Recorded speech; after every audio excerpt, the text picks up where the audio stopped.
for an individual, there's a million frontiers. You know, things that you want to do that you've never done. To me, that's a frontier.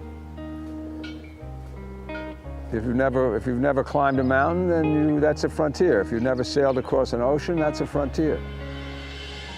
I mean, in terms of borders, of course there are borders, but, you know, such is life. My feet can't touch the ground, touch the ground. The thing that, I mean, the most favorable thing about Portugal?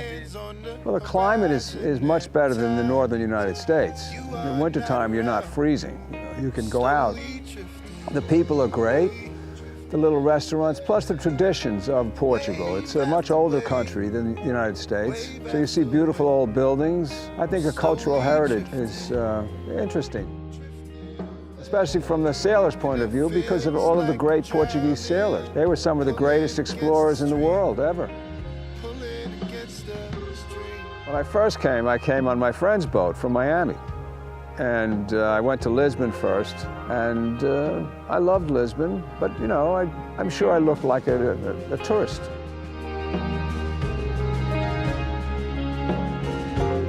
This was my second time across the Atlantic, which I've always wanted to do, but this was also with me as captain. First time I went with a friend's boat as crew, and this time I went on my own boat and with two other crew members. One was an old friend of mine, emergency room doctor from the United States, and he was smart and he did not panic, easy to get along with. And the other sailor was a more experienced sailor that I've known also for a number of years. Stayed calm. The crew got along well. That's very important on a long trip. And for me, it was a personal achievement.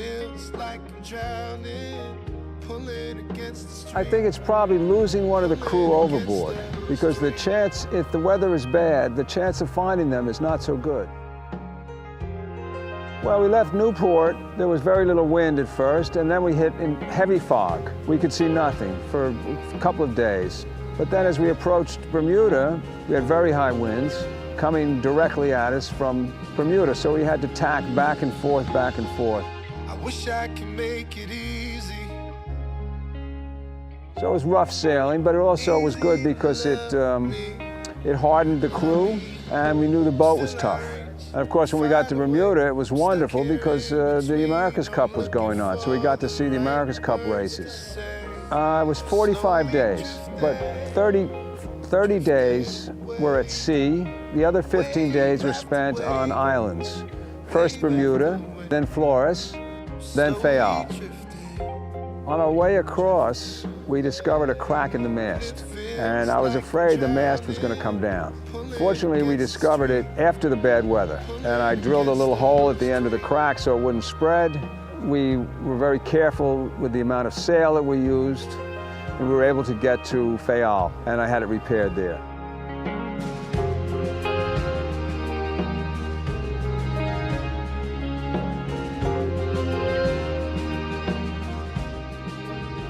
We had a satellite phone, which enabled us to get weather forecasts.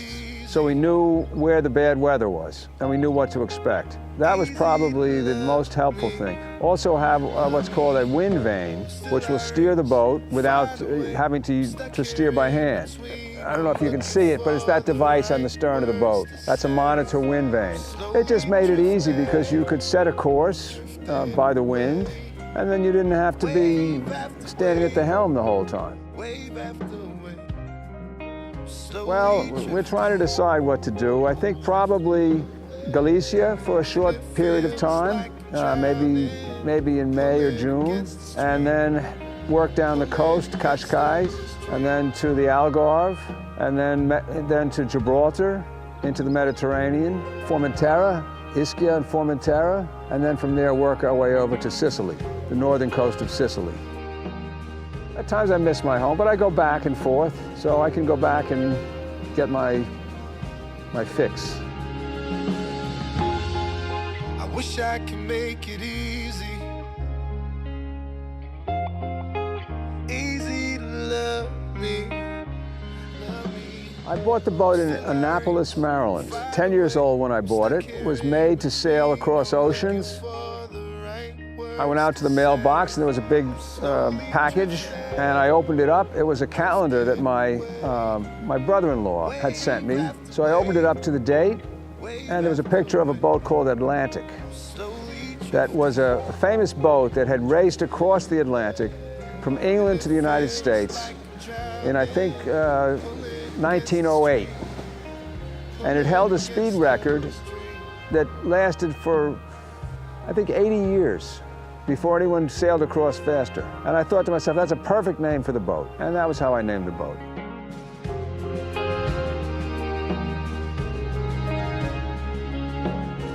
Well, it adds to me, let's put it that way. It's more like a good friend. But I don't, you know, some people personalize boats. It's a machine or a device, something you can get in and go where you want. It's like a magic carpet. It's a wonderful thing. And then in the summertime in Newport, I stay on the boat most of the time, so it's like having a summer home.